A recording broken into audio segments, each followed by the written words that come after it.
As you stated before, you're a historian of the game. You grew up watching East Chicago, Roosevelt, Washington. But I want to focus on Central right now and the best players in the history of Central. And when I say a position, just give me one name. You can kind of go on, but there's been a lot of debate on the best players in Central history and also best players for certain positions. So I'm gonna start off with quarterback. Who's the best quarterback to play at Chicago Central? Best quarterback hands down was Keon Frazier. Why is that? The guy, to me, he reminded me so much of Randall Cunningham. He had the arm, he had the legs, he was smart. The guy knew he could break down coverages, and he had a confidence in himself that he can play the quarterback position better than anybody I've seen. So what about Eric Irvin, Greg Gillis, John Massey, Marcus Reeves? The other quarterbacks that came through, Eric Irvin was a guy who really never found his forte at quarterback. He was a leader, a great leader. I played with him. Had a very strong arm. I believe to this day still has the strongest arm to ever play at East Chicago Central. But he was a victim of new system coming in, and that's where he fell off at. Greg Gillis was a product of that new system, but his biggest thing was he also was a product of the system because he was under a system that 90% of the players was running. A lot of people don't know during the summer when he came out in my year 1991. That summer they went to different passing camps and 7-on-7s and actually won a couple 7-on-7s. So we came in, and Hammond Times actually did an article about our passing game. But as the season went on, if it ain't broke, don't fix it. And so we knew that the run, they couldn't stop our run. So why pass when every time you touch the ball, you got a back getting 9.7 yards a carry? John Massey. John Massey was a guy who I feel he was a good quarterback. He lacked a lot of leadership though. He played in the years when Central was down. He didn't have a lot of great offensive threats to go with him, but he had a strong arm. I think the thing that hurt him, the guy was a linebacker. A lot of people don't know. He played linebacker in his early years, and then he was transferred to a quarterback.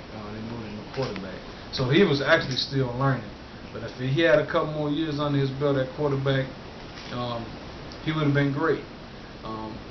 He went to Ball State, and they actually moved him back on the defensive side of the ball because he had that mentality. Marcus Reeves. Marcus Reeves was a guy, another quarterback that I actually grew up with, him and Greg Gillis. Marcus Reeves actually grew up across the street from me, so I think we had a lot of influence on him becoming a football player. He was, hands down, probably one of the fastest quarterbacks, if the not fastest quarterback Central had. People talk about Greg Gillis' speed. People talk about other people's speed, but Marcus Reeves probably was the fastest quarterback, hands down. I believe he ran track too. All state hurdle. Yeah. He was so fast when he went to college. I believe they moved him in the second year. Yeah. So his speed was his biggest asset. I think a lot of that hurt him was he didn't hone his skills in as a quarterback. He was a great athlete, but I think that's what hurt him. He didn't really hone in his actual learning skills as a quarterback. Running back. Best running back, in my opinion, Martell Payne France. Not just saying because I played with this guy, but this guy, I don't think no running back ever in East Chicago Central history was the Hammond Times and the Post Tribune Player of the Year. The guy led the state in rushing and in touchdowns. He was Street and Smith top 5 ranked running back in the nation. He was number 2 running back in the state next to Alex Smith, who went to IU. If you guys remember. I know Alex Smith, yeah.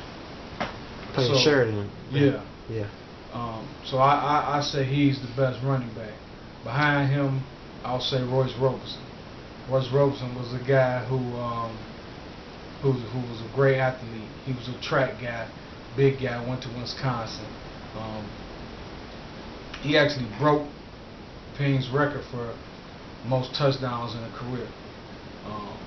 And I think he still holds that record to this day. Fullback. Best fullback I want to say was Royce Love, in my opinion. The guy was a bruiser. He did his thing as far as running the football. He made guys miss. One tackle didn't really bring him down. He was a bruiser.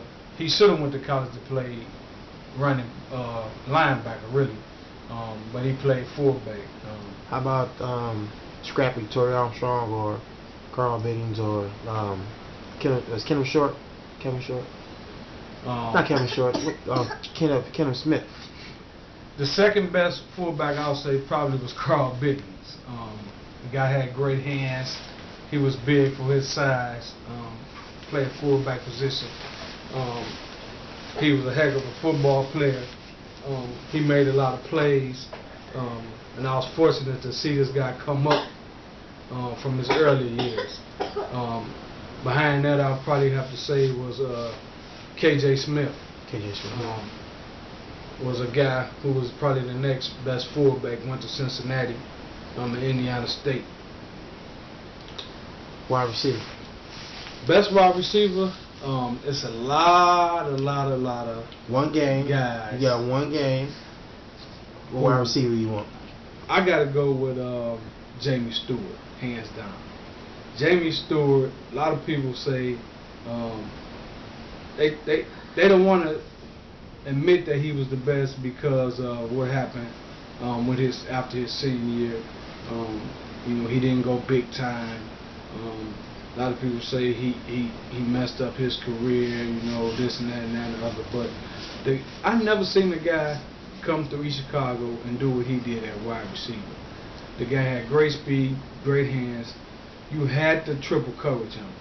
You could run a cover 2 behind him with a guy on top and a guy underneath, but he was going to get open. He was aggressive. He was an aggressive guy, go after the ball. And he knew the game of football. Been playing football all his life since Pop Warner. After that, who would you take? The next guy I would take would probably be. I gotta go with Chris Broad. The guy, they called him Stunt. The guy would catch anything. The guy would be big in traffic. The guy made a lot of big plays that I saw his senior year. He had great speed, and I believe he was a first-team all-area player too. I really like him. The third receiver I have to put down would probably be a guy. He had a short-lived career. He only played 3 games his senior season, but if he had played all year, he probably would have been top accolades, and that was Judah Parks. He was the prototype big receiver of today. 6'4", 190, 200 pounds, great speed, ran legit 4.5 40, can jump out the gym, made a lot of plays. Actually, the first play of the game, first or second play of the game, his senior, he caught a slant and took it 73 yards. And it really opened people's eyes. After that, I have to probably go with Maurice Love, Mo Love, as they call him. He holds a lot of records at East Chicago Central right now to this day. He was the benefit of being the only receiver that they had his senior year. So he got the majority of the catches, but he caught everything. He was the typical possession receiver. Didn't have great speed, had good size, went on and had a good college career. But those four, I would say the top four.